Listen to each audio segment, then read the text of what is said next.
Shalom. First and foremost, I want to give all praises, honor, and glory to Yahweh, Bahasham, Yahweh Shai, Bahasham, Recha Kodesh. Double honors to the elders and the apostles of Great Millstone, and peace and blessings to the elect. And today we're going to go into the book of Ruth, the second chapter. And as we went through in the first chapter, right, it introduced us to a woman by the name of Naomi and her husband Elimelech and their two sons Mahlon and Chilion. They end up going to Moab to escape a famine in the land, and there Naomi's husband and two sons die, and then she eventually returns back to Bethlehem with one of her daughters-in-law being Ruth. And Naomi had a kinsman of her husband's, a mighty man of wealth, of the family of Elimelech, and his name was Boaz. So somebody near of kin, a relative, you could say, of Elimelech, which was Naomi's husband. So you see how it says that that this was a mighty man of wealth, right? So Boaz was rich, by default. Elimelech would have, being of the same house, would have also have to have been a man of estate. And Ruth the Moabitess said unto Naomi, let me now go to the field. Because remember, at the end of chapter 1, it says it was during the harvest time, right? So she has to go into the field, a field that she can find, and glean ears of corn after him in whose sight I shall find grace. So whoever's field I come into that permits me, let me just go so I can, glean, meaning to like pick the few that are left that may have fallen or that weren't, completely taken during the harvest. And she said unto her, go, my daughter. And she went and came and gleaned in the field after the reapers. And the reapers, their job was with their, sickle. They would go through, and during the harvest, all the crops that have grown, if it's corn, they will cut them down with their sickle, tie them up together in bundles, which are called sheaves. And they would place those on the asses, carry it to the threshing floor, from where it would be threshed or beat to separate the grain or the sheaf or the chaff from the actual edible part of the crops. So these reapers, that's why they were in the field doing their job. And when it says here, and her hap was to light on a part of the field, it means that, and by chance, that's what it said. When it says hap, it's like she happened by chance to encounter or to light on a part of the field that belonged to Boaz. So when she went to glean, the part of the field that she ended up going to just so happened to be one that belonged to Boaz, who was of the kindred of Elimelech. And behold, Boaz came from Bethlehem. So when he arrived, and said unto the reapers, the Lord be with you. And they answered him, the Lord bless thee. This is like a greeting. Then said Boaz unto his servant that was set over the reapers, whose damsel is this? And the servant that was set over the reapers answered and said, it is the Moabitish damsel that came back with Naomi out of the country of Moab. Chances are Boaz obviously knows who Naomi is, considering that she was the wife of his kinsman. And she said, I pray you, let me glean and gather after the reapers among the sheaves. So she came and hath continued even from the morning until now, that she tarried a little in the house. So, that's the lady that came back with Naomi. And, when she came, she asked permission to pick up a little bit of what's left. Now, in the law, when you go into the law, if you owned a field during harvest, you weren't permitted to gather every single bit of crops off your field. You had to, whatever was left, whatever remained, you had to leave so that those that would wander into your field, if they were like widows or poor, they could glean those things, the remains that they could find, so that they can have something to eat. So here, when she asked, they let her. And the servant here is telling Boaz that she's been working since morning, and she only took a little break in the house to rest. Then said Boaz unto Ruth, Hearest thou not, my daughter? Go not to glean in another field. Now, when it says, Hearest thou not, my daughter, it's saying here, like, listen, take heed unto me. Listen to what I'm going to tell you. Go not to glean in another field, neither go from hence, but abide here fast by my maidens. So whenever you go to gather, don't go into another field. If you need to gather, come onto this field. Let thine eyes be on the field that they do reap, and go thou after them. Have I not charged the young men that they should not touch thee? So don't fear, right? When you want to glean, you come here and you gather. I've already commanded the young workers, the men, not to bother you.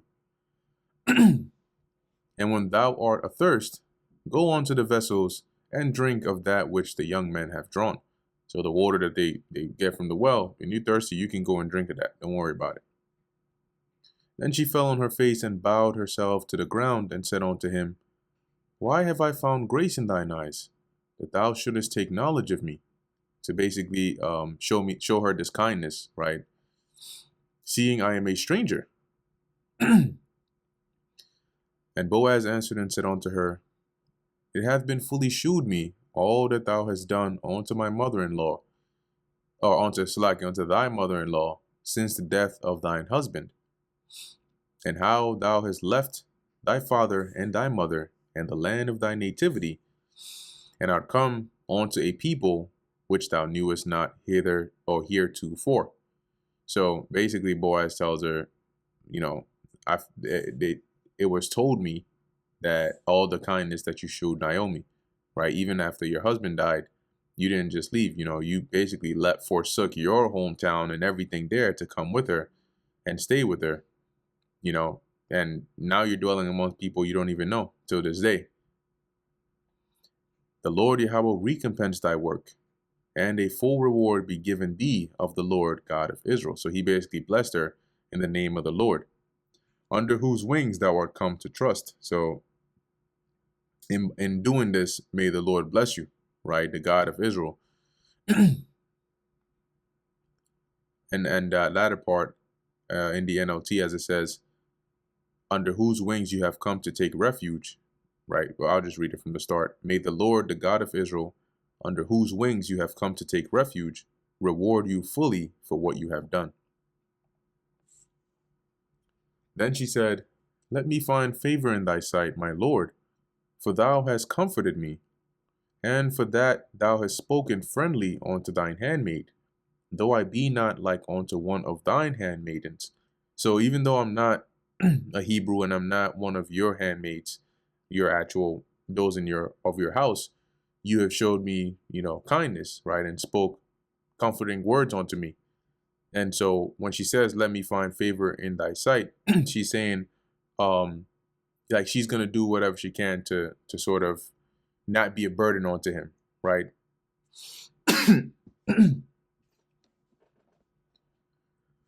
Verse 14, and Boaz said unto her, At mealtime, come thou hither, and eat of the bread, and dip thy morsel in the vinegar. So basically, come and eat with us. And she sat beside the reapers, and he reached her parched corn, and she did eat, and was sufficed, and left.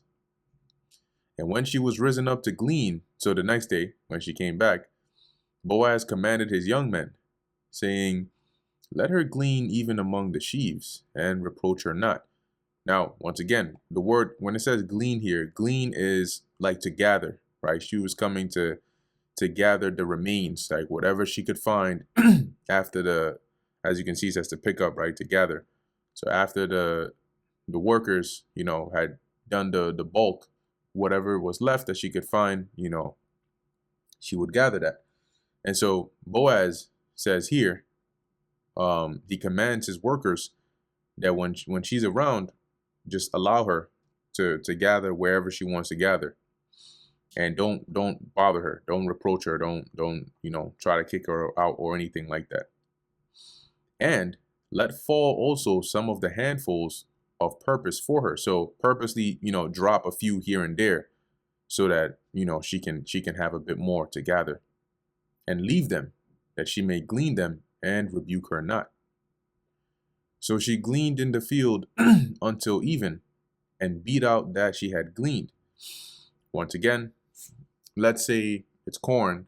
The threshing floor is a hard ground, right? And when you beat out the grain, you're literally doing that. You're smashing it until it's easily separatable from the husk. Now, for example, if it's corn, you can actually just like hit it on the ground, and the I don't even know what's it called, the grains of corn would start to fall off the cob, right? So there are ways to get those off, and that's if you wanted something like what they had the night before, which is like parched corn, which is roasted. You could do it on the cob, or you can separate it from the cob, and then just group it up in a bowl or something like that. Anyway, as it says here, and beat out that she had gleaned, and it was about an ephah of barley. And she took it up and went into the city, and her mother-in-law saw what she had gleaned, and she brought forth and gave it to her that she had, and gave to her that she had reserved after she was sufficed, i.e., Ruth brings in what she had gathered that day to her mother-in-law. They prepare it.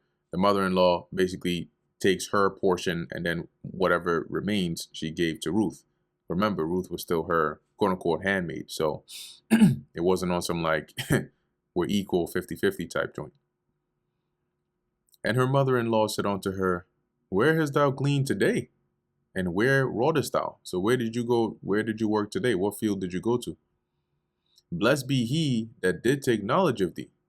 So she's saying this because of how much Ruth brought home, because it was a lot. So she was like, well, damn, like, where did you, where did you go today that you basically came back with so much? And blessed be whoever it is that helped you out and was so gracious unto you. And she shewed her mother-in-law with whom she had wrought, which is to work, and said, The man's name with whom I wrought today is Boaz. And Naomi said unto her daughter-in-law, Blessed be he of the Lord Yahweh, so may the Lord bless him, who hath not left off his kindness to shew, left off his kindness to the living and to the dead. Because in being gracious unto Ruth, it would also be showing like honor or favor to her dead husband, because it's like he is taking care of her to a degree, right? Which is like a kindness that Boaz would have shown not only to Ruth, which was living, but also to her dead husband. And Naomi said unto, like, it's like, for example, when you have cases where you may have, I don't know, even two friends, right? And one of them has a daughter or a son or a child, and something ends up happening to them, and they're like about to die or something, or they have to go away, mainly if they're about to die, and they ask their friend to take care of their offspring for them. That friend who does that is showing kindness, one, to the offspring that's alive by taking care of them, but also to the one that's deceased by taking care of their loved one in their absence. And Naomi said unto her, The man is near of kin unto us, one of our next kinsmen. And that next kinsman is one that is they qualify as a redeemer. So when you were a next kinsman or next of kin, there were certain either privileges or responsibilities in given the situation that would fall upon you. And as we continue to read in the book of Ruth, we'll see how that comes into play here. And Ruth the Moabitess said, He said unto me also, Thou shalt keep fast by my young men until they have ended all my harvest. And meaning that you can, rather than go into a different field, you just Just stay, follow the young men as they're doing their work, and whatever drops, you can have that. The whole entire harvest, you can do that. So you don't got to worry about going to somewhere else and possibly getting harassed or whatever the case is. And Naomi said unto Ruth, her daughter-in-law, It is good, my daughter, that thou go out with his maidens, that they meet thee not in any other field. Because if you go to another field, you may not gain as much favor, right? Also considering that you're a stranger in the land, as you're gaining over here. So it's good that he said to stay with his workers and his maidens, because he has instructed them basically to, to show favor to you. So it's good that you're here and not in a foreign field. So she kept fast by the maidens of Boaz to glean unto the end of barley harvest and of wheat harvest, and dwelt with her mother-in-law. And so basically she followed as Boaz had said, and she stuck closely to the maidens, and she, daily or however often it was, she would go and glean, get whatever she could get, bring it home, and so on. And that brings us to the end of the book of Ruth, the 2nd chapter. Lord willing, that was edifying to the elect. In closing, I want to give all praises, honor, and glory to Yahweh, Bahasham, Yahushai, Bahasham, Recha Kodash. Until next time, Shalom.